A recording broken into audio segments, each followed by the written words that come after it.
투데이 핫 뉴스 앤 인터뷰.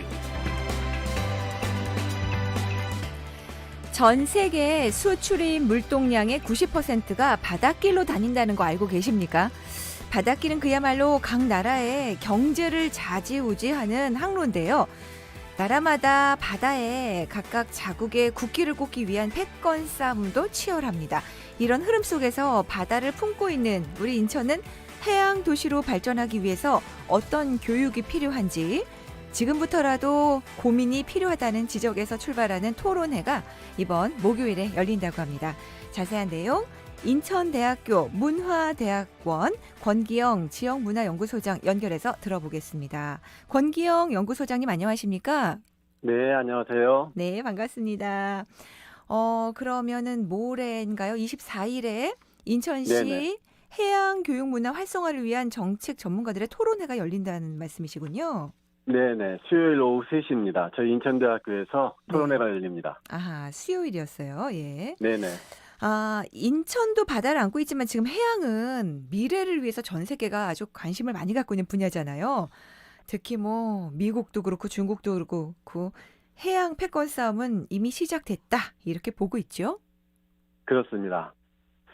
최근에 미중 무역 전쟁도 갈수록 격화되고 있는데, 네. 사실 경제적인 측면뿐만 아니라 지도학적인 측면에서 보면 미국과 중국의 격돌은 이미 예견된 거나 다름이 없어요. 네. 예를 들면 중국이 1990년대 말부터 그냥 수출 주도형 경제 발전 전략을 강력하게 추진하면서 2010년 정도가 되면 일본을 제치고 난 소위 세계 2위 경제 규모로 성장을 하죠. 네. 그런데 이런 중국의 대외 무역의 90% 이상이 모두 해양을 통해서 이루어지고 있어요. 그런데 중국이 바다로 나가는 길은 네. 중국의 동쪽과 그냥 남쪽 일부밖에 없는 거죠. 아. 문제는 이 중국이 바다로 나갈 수 있는 이 루트를 미국이 원천적으로 봉쇄하고 있다는 점입니다. 네. 이게 필리핀, 대만, 오키나와, 한국, 일본 이렇게 이어지는 미국의 대중국 봉쇄망을 이게 어떻게 뚫고 나갈 것인가. 네네. 이것이 현재 중국이 직면하고 있는 핵심 과제라고 할 수 있어요. 아. 그래서 지금 미국과 중국이 충돌하고 있는 지역이 모두 해양과 관련이 있는 거거든요. 네. 그런 측면에서 보면 우리나라 역시 이런 미중 해양 패권 경쟁에서 결코 자유롭지 못하겠죠. 그래요. 그럼 이런 상황 속에서 동아시아 속에 인천이 갖고 있는 가치는 어느 정도라고 보십니까? 사실 바다의 관점에서 보자면 예. 동아시아의 해양 교류와 경쟁의 중심에는 사실 언제나 인천이 있었어요. 그러니까 특히 19세기 말 인천은 이 동아시아의 중심 무대였죠. 네. 예를 들면 청일전쟁이라든가 러일전쟁 이것도 전부 인천 앞바다가 무대였거든요. 네네. 또 청나라와 일본이 인천에 조개지를 건설한 것 이런 것들만 보더라도 네. 인천이 당시의 전략적 가치가 대단히 중요했기 때문이고요. 아. 그런데 저희가 보기에는 21세기에 접어들면서 네. 이런 상황들이 다시 재현되는 듯한 느낌이에요. 예를 들면 G2 국가로 부상한 중국이 새로운 국가 발전 전략으로 내세운 것이 1대1로인데 네. 여기서 일로가 바로 21세기 해상 실크로드예요. 그리고 2012년에 중국이 해양 강국 건설을 대내외에 천명하거든요. 네. 이러한 중국의 해양 전략에서 황해는 대단히 중요하죠. 그리고 그 핵심에 바로 인천이 자리하고 있는 겁니다. 네.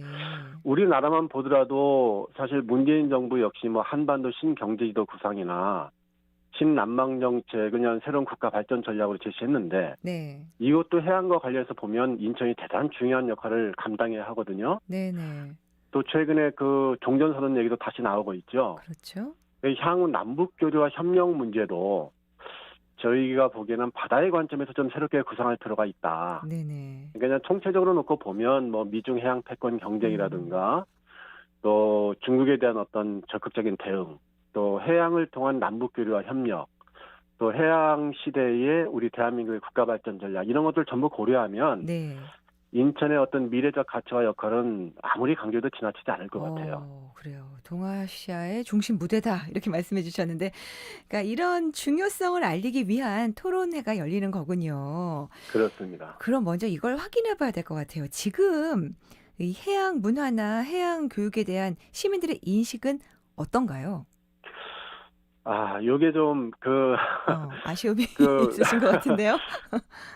올해 네. 한국해양수산개발원에서 네. 2021년 뭐 해양수산 국민 인식도 조사를 했어요. 네.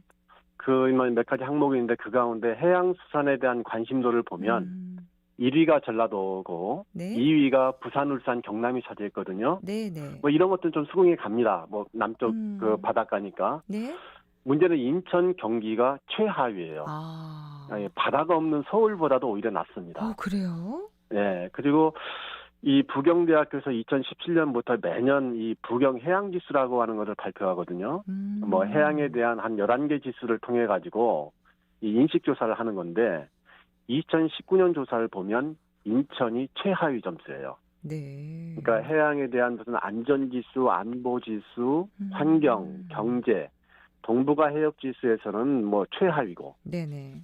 먹거리 지수, 교육, 정책 지수에서는 밑에서 두 번째였었어요. 네. 그러니까 이렇게 보면 인천 시민들의 이 바다에 대한 인식이 대단히 낮다고 볼 수 있죠. 네.